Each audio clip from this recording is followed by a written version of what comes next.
kechalari shovullayman boqib uyub bastingga yerga bog'lab qo'yilganman ildizim yer ostida kechalari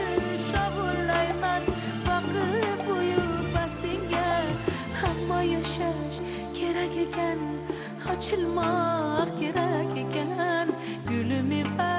xazon to'kib sochilmoq kerak ekan sochilmoq kerak ekan bog' qo'ynida ikki daraxt